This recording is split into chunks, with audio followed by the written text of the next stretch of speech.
Finally, the kids are all gone. Movie night! I'm excited. What do you want to watch? Action, comedy, Okay. Dave Chappelle. Yes, that's my favorite. Yes. Okay, drama. I don't know. Oh, for Pete's sake, can you make a decision already? Drama. You got it. No, comedy. I need that comedy. Give it up. Welcome back to For Pete's Sake. We are in week number 5 of this wonderful teaching series where we've been going through the book of 1st and 2nd Peter verse by verse.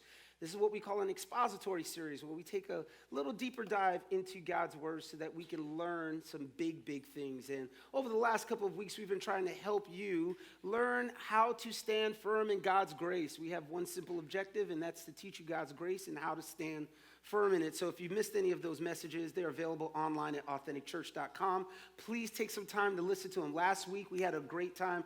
Thank you so much for the feedback that you guys gave me about last week's message. I hope that you share that with your friends, post it to your Facebook, and let some other people in on what happened last week. It was a great time. So I want to start off with a picture. This picture that I came across probably a few weeks ago, but I've seen it multiple times throughout the years. And as you look at this picture, I'm pretty sure that it evokes different emotions for a lot of people. For some people in this room right now, you're thinking, that's exactly how I feel. Now, some of us may say, I'm on the side where I'm down with everybody. I'm in with the angry birds. And for some of us, we're feeling like we're on the outside. We're the one that's not quite cutting it. We're not making it. We're not accepted. We're not merged in. We feel very alone. There's a tension that we're managing because we feel like we're always on the outskirts and the outside of what it feels like to be included in a community. I know that feeling, and sometimes I experience that even to this day.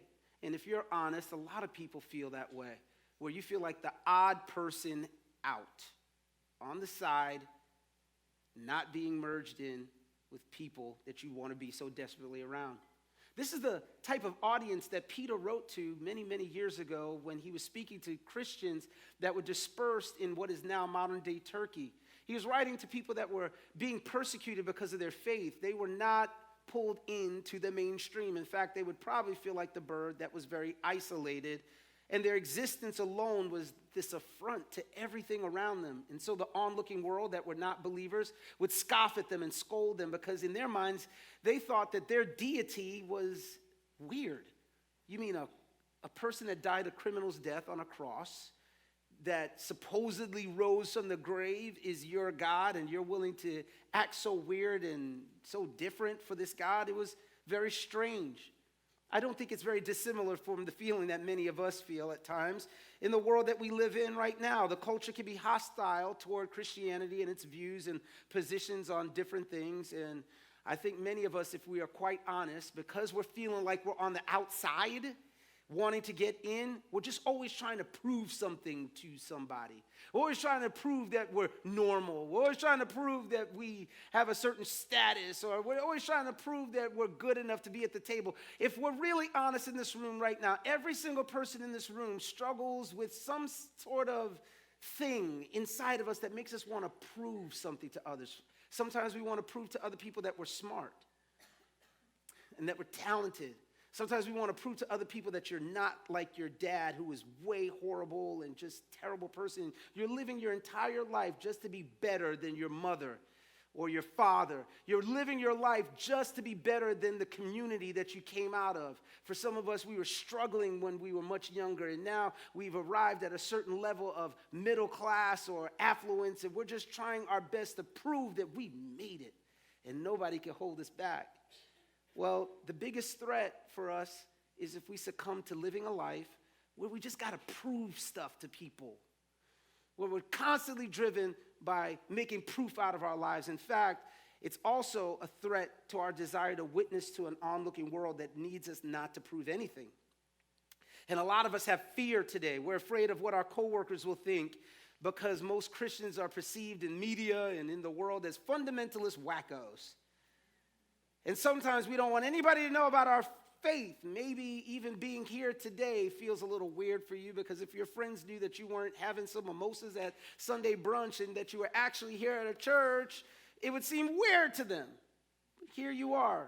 We're scared to get lumped into some common caricature that people have of Christians, and sometimes we're afraid that we might even affect our livelihood to a certain degree. I think Peter's going to help us today, because he tells us, now, who will want to harm you if you're just eager to do good? This is a big question for all of us, because he's letting these scattered Christians know that are not fitting into the mainstream that you don't need to focus on proving anything, but you do need to be good.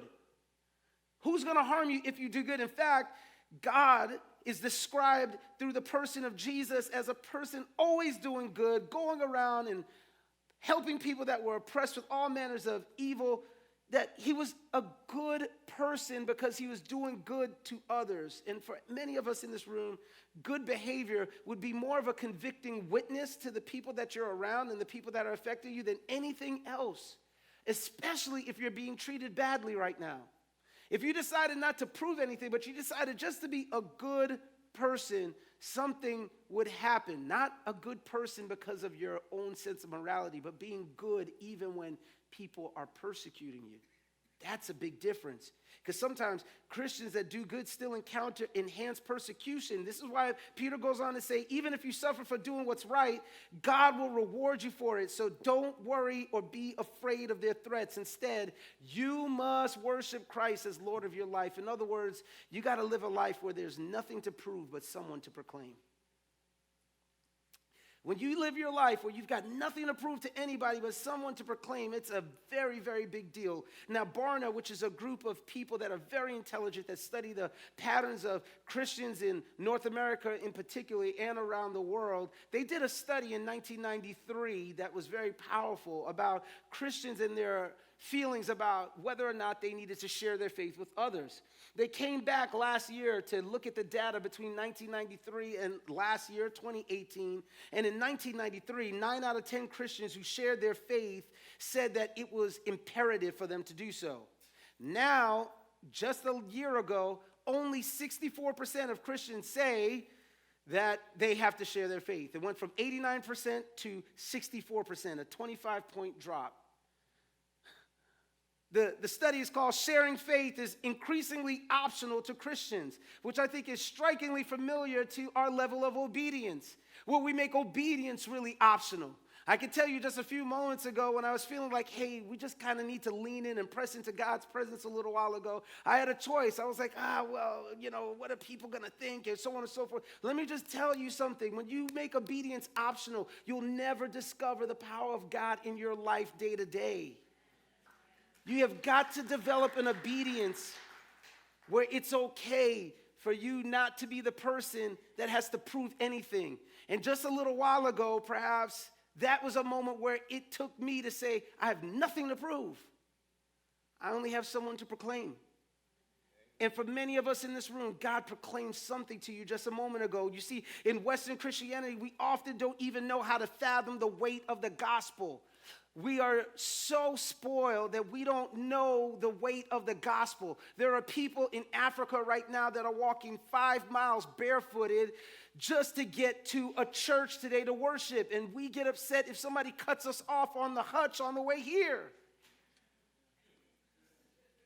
We don't understand that there are people that can lose their lives in underground churches in China right now just to hear the gospel. And we're afraid that we won't get invited to Waikiki to play golf. What I'm saying to you is Jesus says it this way: don't be afraid of those who want to kill your body. They can't touch your soul. Fear only God, who can destroy both soul and body in hell. Here's what Peter says. He said, instead, you must worship Christ as Lord of your life. And if someone asks you about your hope as a believer, always be ready to explain it. I love the English Standard Version of this, where it says, but in your hearts, honor Christ the Lord as holy, always being prepared to make a defense to anyone who asks you for a reason for the hope that's in you. Have you ever had one of your coworkers ask you a question about your faith, and they give you that, like, hey, are you one of those snake holder kind of looks? Like, you one of those weirdo people? And it made you feel like, well, you had to prove how normal you were? You had to tell them about where you graduated so that they didn't think that you were a quack. Am I the only person that went into, well, I have a degree in business administration. Of course I'm not weird, right? There's so many times there we are confronted about our faith and we can only answer with ums and ahs, and the world is never going to open up 1 Peter. But they will open up your life and look into it to see if it matches anything that should be like Jesus. I say it all the time. The world will never read its Bible, but it will do a good job reading you. And so Peter uses a word to describe legal defense. When he says, be ready to explain the hope that's in us, he uses a Greek term. The word is actually apologia. It's where we get the word apologetics from, or the study of apologetics, or the word apology from. In other words, he's saying when we're confronted, you don't have anything to prove if you're prepared. When you're not prepared, you try to use your ego to defend things away from you. He says always be prepared. What I hate about modern 21st century Christianity is that we've reduced our core beliefs into something that we can experience but we can't explain. And in our culture, we have to have a thoughtful, logical, well-reasoned presentation of the gospel. It's one of the reasons why I always love having a life group like the one that's led by one of our trustees, Andy Nigro, and another trustee by the name of Jeff Rogan. They lead a group, Faith Fundamental. It has faith fundamentals in it that if you don't understand your faith, they will help you grow spiritually so that you can be prepared and not have something to prove. Because we live our lives as though somehow God is going to miraculously just put data in our brains. Imagine going to take a physics test tomorrow. I don't know anything about physics, and I just pray to God, God, please help me to pass this test right now in Jesus' name. Amen. You are getting an F, bro. That miracle's, God works on principles. That miracle's not happening. You didn't put the data in. Here's what I know about anything in life. You do not believe what you cannot retrieve. And so you can't just come to church. Church has to be something that you take with you so that you are actually studying and owning your faith. That's why Paul, a New Testament leader, told Timothy, a very young pastor, he said, work hard so you can present yourself to God and receive his approval. Be a good worker, one who does not need to be ashamed, who correctly, here it is, explains the word of truth. Have you noticed how Americans love court TV shows? Like, I really would love to start a petition today to end law and order officially forever and ever. I will sign it right now. If I turn on my TV one more time and see Law and Order New York, Law and Order California, Law and Order The Burbs, Law and Order New Jersey, I'm just tired of Law and Order shows. Over the years, it just seems like we get so mesmerized by court, right? We get mesmerized by great evidence and stunning court witnesses and smoking gun defenses and all of this stuff. We like that drama. We like watching it at least. Most of us that are healthy and sane don't like going to court, though. If you like going to court, you're not healthy, okay? But we know what it's like to not want to go to court for a parking ticket, or perhaps some of us have been going to court for business settlements or disputes with a former spouse or whatever. We hate court so much, we don't even want a day off from work to go to jury duty. I've never seen anybody that's just like glad to go to jury duty, man. Like, you're off, bro. Like, no, I hate this. I don't want to go. We don't like courts. And yet for all, every single day, every one of us walks into court. It's called the court of public opinion.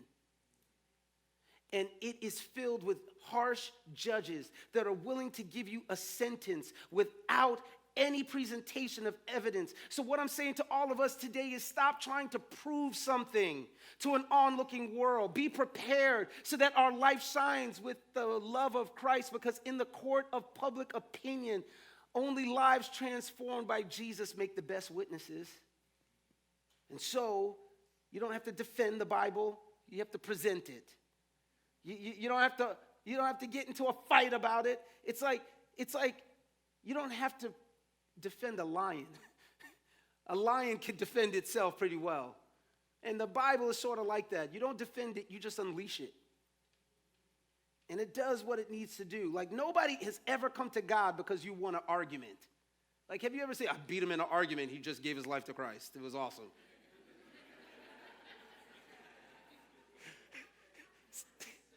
It's never happened. You'll never beat anybody in an argument, but you will beat people in their heart with conviction if they've seen that your life has been augmented.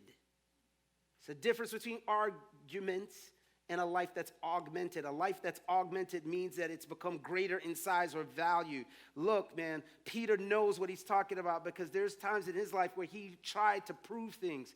If those of you that are familiar with the story of the denial of Christ, Peter's a guy that denied Christ 3 times, right? They kept coming to it. And the truth is, people know when you've been with Jesus, by the way. They know. There's just something like, after you become a Christian for a while, you just can't sin good anymore, right? It's like somebody that just doesn't know how to dance good. You're like, you're not on beat, and you become a Christian, and sometimes you just can't sin good anymore, right? Like, it's just not the same. Peter was denying Christ, and so many times it got to the point on the third one that he just started cussing. And they were probably like, oh, nah, man, you didn't say it the right way, bro. No, you've been with Jesus. There's a lot of us here today that we try to mold our lives, and the big problem is for whether you're a C-suite employee or level leader or you're in the mailroom, the worst thing that you could do is walk out of this auditorium today and then camouflage your Christianity tomorrow. Because that business meeting, that mailroom needs the same Jesus. Your community, your neighborhood, your school, your peers, it needs the same Jesus. So here's what I'm going to ask you to do. I want you to invest and invite. I want you to invest in your own level of spirituality by reading God's word. You got to study it, right? You got to take some time to get in it. And then when you feel comfortable, I want you to invite somebody to the house of God. Why? Your obedience should never be optional. Here's what Jesus said. He said, go into all the world and make disciples, teaching them to obey my commands, baptizing them in the name of the Father, the Son, and the Holy Spirit. The original word, therefore, go is not like go right now. It actually means as you go. As you go through your day-to-day life, just be normal, man. Talk to people about your faith. So I'm going to ask you to invest and invite. In fact, we're going to give you 6 opportunities over Easter to invite people to church. Because, Westchester County is filled with CEOs. Like, lots of CEOs live here per capita. Christmas and Easter only people, right? CEOs. They only go to church on Christmas and Easter only. So I need you to reach CEOs, okay? And what I'm going to ask you to do is that we have 6 gatherings. Every one of you are getting one of these cards today. Easter's called Breaking News. I'm going to be preaching about the breaking news of the gospel that's able to break barriers and bounds, and it's going to be amazing. But I need you, because here's what he says. Be gentle and respectful when you do that. Keep your conscience clear. Then if people speak against you, they will be ashamed when they see what a good life you live because you belong to Christ. Like, be respectful. Don't get up in people's face with the weirdo Christian eyes. These eyes, like, hey, do you want to go to church? Like, I always have that kind of picture in my mind of people that are weird, right? Like, be respectful. Don't be forceful. Don't post things on your Instagram and Facebook that feel defensive about your faith. Be life-giving, because witnessing involves an explanation and a response. And for many of us today, we need to abandon trying to fit in so hard and realize that you just got to stand out. It's okay to be the bird on the left-hand side sometimes, because Christ suffered for our sins once for all time. He never sinned, but he died for sinners to bring you safely home to God. He suffered physical death, but he was raised to life in the Spirit. Here's one of the hardest passages in the entire Bible to interpret. We're about to read it right now, and it's the most difficult passage in 1 Peter to really interpret. It's this one right here. So he went and preached to the spirits in prison, those who disobeyed God long ago when God waited patiently while Noah was building his boat. Only 8 people were saved from drowning in that terrible flood. It's an incredibly hard passage to interpret in the language it was first written in. There's about 3 major thoughts from theologians on what it could mean, right? One is, why is Jesus between the grave and his ascension going into hell and preaching to people, spirits in prison? And why is it only the people that were in Noah's age and not all the people throughout time? It's a very hard verse to interpret. But before we try to unpack that theologically, I think that there's a major thought here. And it's about the mission that I see in this. that Jesus, even after his death and subsequent to his resurrection, he was just proclaiming. He found a way to proclaim. My take is along with the old Apostles' Creed about Christ's descent into hell. And so I align with him announcing the victory that he had over the grave. But I think there's something more powerful here, is that he's preaching to spirits in prison. And there are more prison people or people in prison right now in Chappaqua than you think. There are more people in prison in Scarsdale right now than you think, and in Larchmont, and New Rochelle, and Mount Vernon. Why? They're in prison spiritually. And the highest levels of incarceration are in your neighborhood right now. And this is why all of us have to leave here with nothing to prove, but someone to proclaim. Because nobody is going to get out of prison unless they hear some good news that they can be free from their prisons. Now, notice the skillfulness of Peter here, because he references Noah, which that first listening audience would have totally understood. They would have been like, oh, he's talking about Noah, this character that built an ark and was seen as a weirdo by everybody in his culture. They never saw rain. And here he is building a Royal Caribbean cruiser in the Old Testament. Like, what's going on? And every single day he had to make a decision. Am I going to be obedient? Do I have something to prove? Do I need to merge in with the rest of the crowd? Or do I need to be obedient? The Bible describes Noah as a preacher of righteousness. You want to know why? He discovered he had nothing to prove, but something to proclaim. And as he started to proclaim that, God did something in his life. You can look at him as a failure because only 8 people got saved in that tragedy, but it was his family. And for many of us, you may not be able to save your neighborhood. You may not be able to get involved in saving your city or your community. But the kids that you have and the wife that you have and the family that you have is one of the most important people that you need to be hyper-focused on, making sure that they're saved. So the question is, are you building an ark? A proverbial ark? Is your obedience a rebuke to the culture around you? Because you're assembling something by being so committed to God. It's one of the reasons why we're one church in multiple locations now, because nothing makes new Christians better than new campuses. And we want to reach people. Here's what he goes on to say. And that water is a picture of baptism, the water that they pass through, which now saves you, not by removing dirt from your body, but as a response to God. That's what baptism is. From a clean conscience, it is effective because of the resurrection of Christ. The reason why many of Peter's readers had to hear this was because they were suffering because they proclaimed their faith in Jesus and were baptized as well. And when they were baptized, they actually saw people that got killed for being baptized. That can be a deterrent to going to get baptized. And he's saying, don't fear, don't worry about it at all. I can remember a couple of baptism celebrations ago, guys.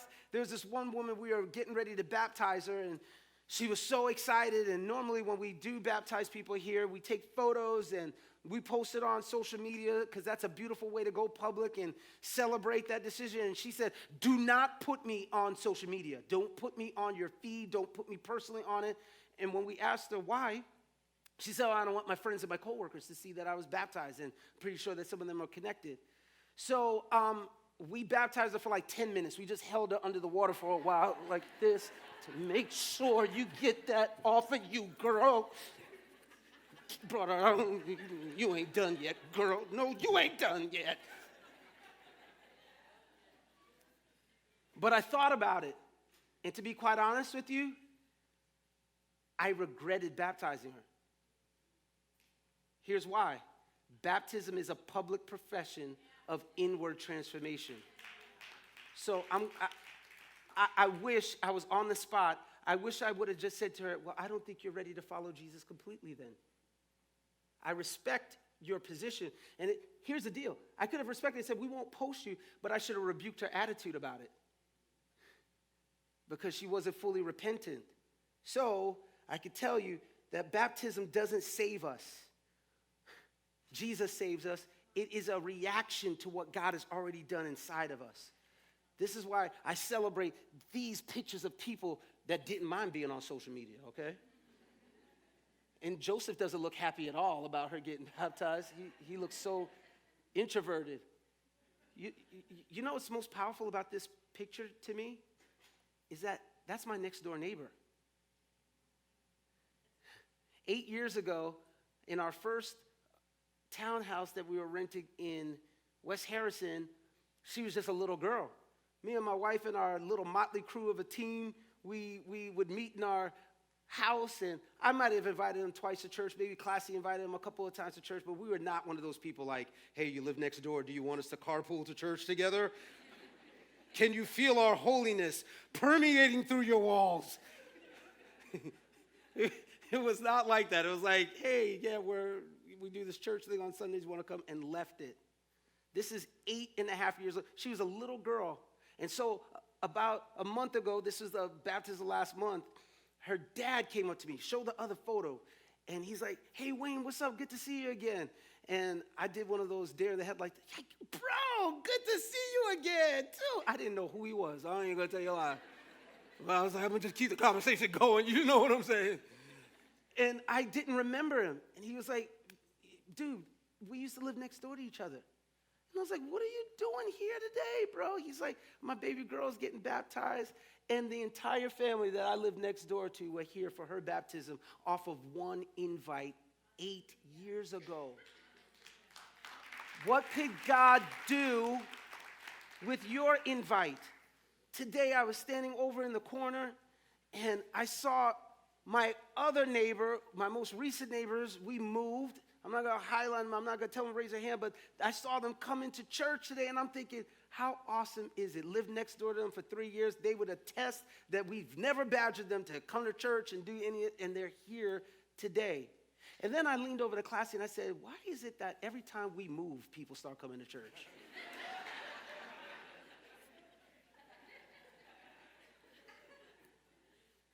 I'm struggling, but I'm going to have to ask them afterwards. Ladies and gentlemen, you have nothing to prove, but you do have someone to proclaim. And for too many of us in this room, it's okay to come to church every week and never share our faith with any of our friends. Sometimes I just get really emotional about this stuff because it's like, I love people. I really do. I love people so much. And I hope if there's anything that typifies this church is that we love people. I don't care what your background is. I don't care what your sexuality is. I don't care what your affluence or if you're poor. I just love people, and I want them to encounter God. And what I'm going to ask you is, like, why don't we just be people that we just have nothing to prove, but we just keep proclaiming Jesus? For some of us right now in this room, you need to stop spending your whole life trying to prove to the world that you're not like your mom or you're not like your dad. You need to stop making your marriage like this thing that you could gloat about because you're better than your parents' marriage. You track with what I'm saying? You got to become a person that says, look, I am not trying to compete against some idea or ideal that I had, and I'm trying to prove to everybody I'm different. No, you got to just proclaim who Jesus is in your day-to-day life. Am I making sense to you, everybody? Thank you for listening. We'd love for you to join us live at one of our gatherings. We also have life groups that meet all across Westchester so that you can make new friends and grow spiritually. For more information or prayer, please contact us at info@authenticchurch.com. Until next time, live for real.